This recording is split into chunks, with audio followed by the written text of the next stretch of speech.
Hello, ladies and gentlemen, and welcome to the Discriminating Gamer. You know, I recently got back from a trip, and on this trip, you would not believe the number of bugs that splattered themselves in my windshield. I bet they don't have the guts to do that again. Today, we're taking a look at Monsters Menace the World from Renegade Game Studios.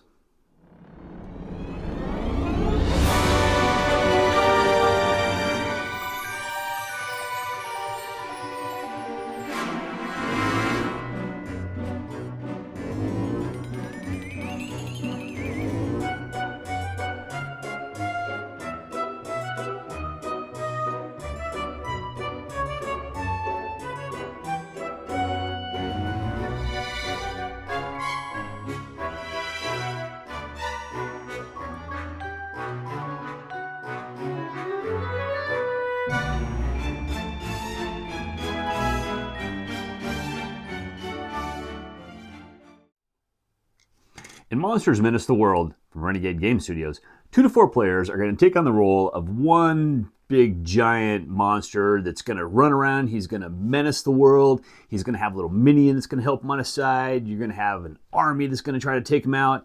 And whichever one can manage to be the most infamous by the end of the game will be the winner because they are the most infamous monster. Now, I'm not going to cover the rules of this game just because Cody did a fantastic job on his how to play video, how to set up video, and everything else, and I can't do it any justice. So I highly recommend going to watch his video on how to play this game. But I will tell you is my thoughts. Okay, so what do I think about Monsters Menace the World? So one of the things that I really do like about this game is I like how every time you play the game, it is going to be a little bit different. You have 6 different monsters you're going to choose from. You can determine how you want to play them. You can play your favorites. You can randomly dish them out, deal one, whatever you want to do. But you're also going to have your 10 different minions that you're going to have. And the minions do different things, and they're going to interact differently with different monsters. Well, not really so much. I mean, they got their own abilities, but is their ability going to be super good with the different monsters? So, I mean, I kind of like to randomly throw out monsters and give a couple players, or each player, a couple different minions. They choose which one's the best, blah. There they go. But then you're also going to get the military. Now, the militaries are going to have their own different uses as well. And the thing with the militaries is some are better at, launching, say, rockets. Some are, maybe better with their tanks or something like that. Each one plays a little bit different. I do like that aspect of the game. Every monster plays different. Every minion plays different. Every military unit plays different. That's the cool thing about this game. Now, one of the things about this game is in order to win this game, you have to be the most infamous monster out there. So by destroying military, you're going to essentially be gaining, theoretically, infamy points towards the end because you're going to be going up that military track, and how far you go up that depends on how much infamy you're going to get. You're going to go around, you're going to stomp different sites. You're going to stomp cities. The cities are going to get you some health points back. The cities are also going to take you up different tracks. It's going to help you do various things as well. Every city can only be stomped one time. Once you run out of stomp tokens, of course, that's going to trigger the end of the game. All right.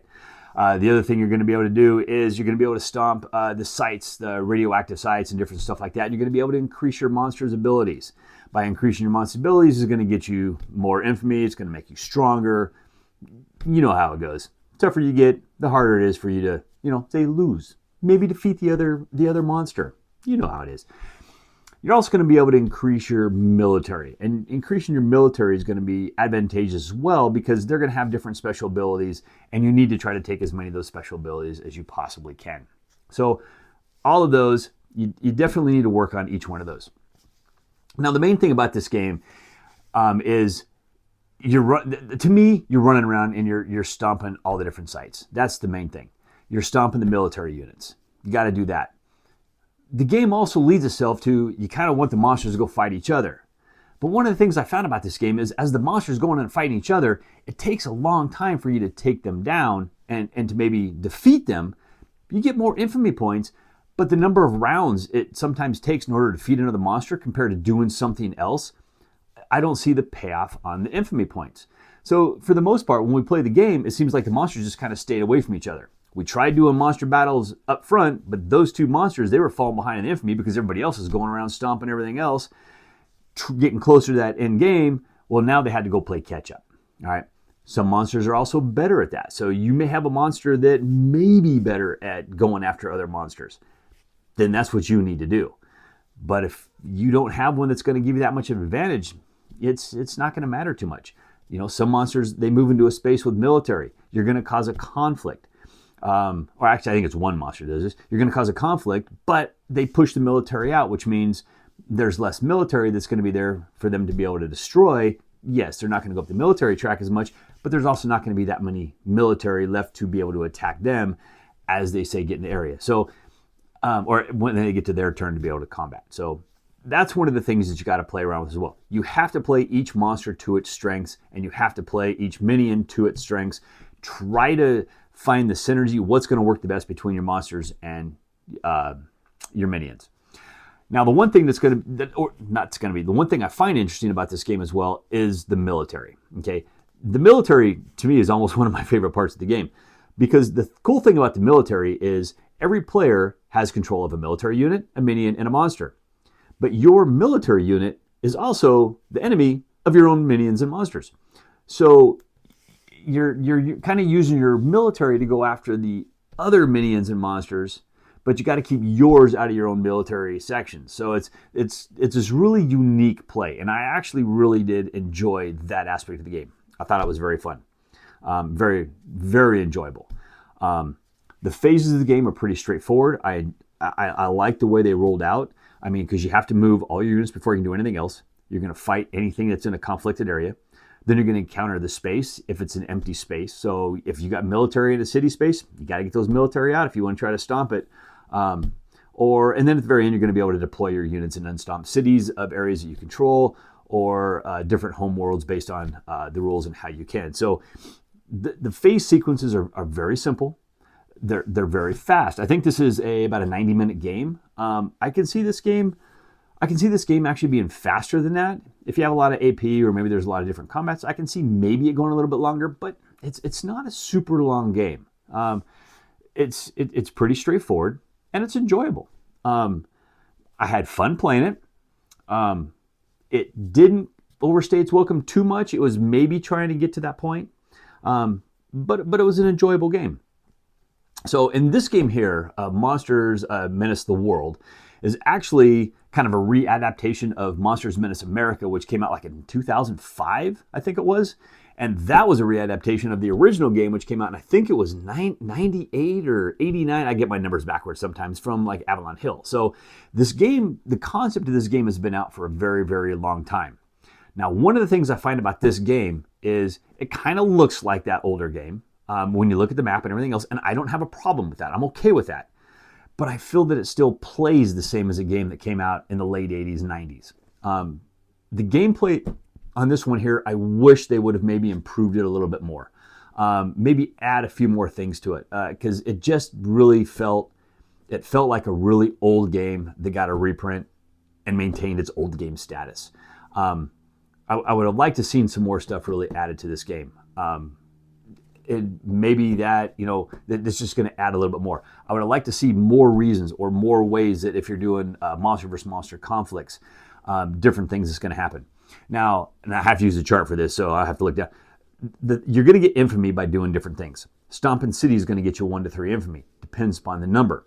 That's important. Okay, if you stomp 3 cities, you're getting 3 infamy. Stomping a military base, 3 infamy. So you want to go down, you want to stomp all those military bases. I mean, there's potentially 6 infamy if you can stomp a couple of those within a couple turns. If you can mutate, okay, you're going to gain 1 infamy. So you definitely want to mutate because you want to try to get the special powers. But if you defeat another monster minion, it's 6 infamy. Well, we found it takes several turns pretty much to take down a monster, or it's not a straightforward fight, because a lot of the times they'll try to get out of there and they'll try to heal. If they stomp a city, they're going to be able to heal double their points, so it's really hard to take them down, and it's only 6 infamy for taking them down. I would rather, honestly, go try to stomp a city in the military base, get those. Now, if you can take down another monster, that's going to get rid of some of the stomp tokens from the pool, so the game's going to end that much faster. So unless you can go in and make sure that you try to take that monster down on the first turn, I didn't find it really worth it to do that. But that's the part of the game that I wanted to play the most. I wanted to play the monsters versus the monsters, not necessarily monsters just run around and stomping cities and stomping this and maybe taking on some military. I mean, that was fun. I still enjoyed that. Okay. You're also going to get, if you defeat a minion with your monster, okay, go take someone else's minion out. It's 3 infamy. That's not as hard. Minions only have like, about 6 hit points. They usually don't gain too many hit points unless your monster gives them some from taking out and stomping other cities. And if you can defeat a monster or minion with military units, then you can actually, you're not going to gain any infamy, but they're going to lose infamy. So you can kind of take them down by that way. So we find that the military is strategically trying to position itself so that way it can try to do that. Okay. So, but that's the whole key of the game. The key of this game is infamy. Gain an infamy as fast as you can. And if you see 2 monsters going at it, well, you want to go try to stomp some other cities and everything else, and you want to try to end the game as fast as you can while they're not gaining infamy by trying to take each other down. So it's this tug of war. It's just a little push and pull on you. You got to pay attention to whatever everybody else is doing so that you can try to get as much infamy while everybody else is maybe not gaining infamy, if you know what I mean. Okay, but it's fun. I love the way the different military units are different. They're similar, but they do have some differences. I do like how the monsters have some differences. I do like how all the minions have some differences. Not everything's always the same. It's always different. So that's actually really cool.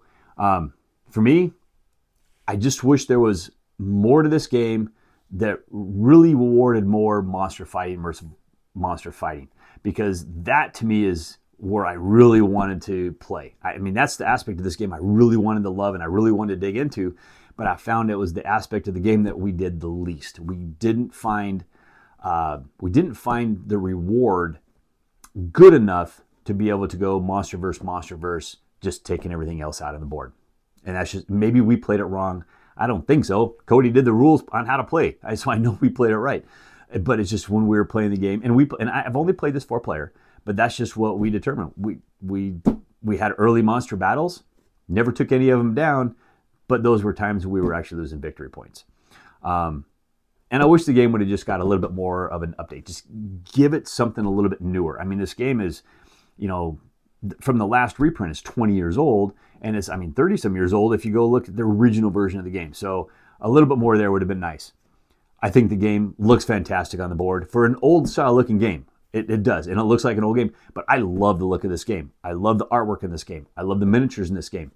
I wish the minions had either a standee or a plastic miniature itself. That's one thing I really critique, and I really wish it did, because your monsters have a miniature, all your military have miniatures. Your minion has a little cardboard disc, so sometimes it's harder to see those on the board. I really wish there would have been something. There's only 10 of them. I don't care if it was a cardboard standee. I really wish there was something different other than a round disc, just to kind of help bring those minions into play a little bit more, help you see them a little bit more other than just a disc. Okay, I don't mind the little cardboard tokens for the stomp. That's perfectly fine. But I really wish there had been something more for the minions. But there you go. That's pretty much my opinions in a nutshell. I think it's a fun game. I think, honestly, I would rather almost play one of the newer versions of Risk over this one here. If it was my choice to pull the game down. If somebody else wanted to play this game and says, hey, let's play Monsters vs. the World, I'm like, no, if I'm in the right mood, I'll play it. Okay. It was okay. It was an enjoyable experience. It wasn't a really long game, and that's why it's okay, and that's why I'll still play it. But yeah, I think I'd almost rather play a Risk type game or another area control-ish type game, just because of that one aspect alone. So because of that, my opinion in this game is I'm just going to give this one a 6 on Cody's scale. It's an okay game. I'll play it if I'm in the mood. I'll probably never suggest it, but it was an enjoyable experience. And given the right situation and the right group, I can maybe have more fun with it. It just really all depends on who I'm playing the game with. But there you go. I'm going to give this one a 6. Thank you once again for joining us today on The Discriminating Gamer. As always, we please ask that you like this video on YouTube, on Board Game Geek, on X, on Facebook. We also please ask that you subscribe to our channel on all of those platforms. And if you can, please give this video a thumbs up as well. We greatly appreciate it. And also, ladies and gentlemen, if you enjoy the content that we provide you here, we please ask you click on the Super Thanks button and leave a tip. I was thinking about writing a country song about a tortilla. I think I'll make it a wrap.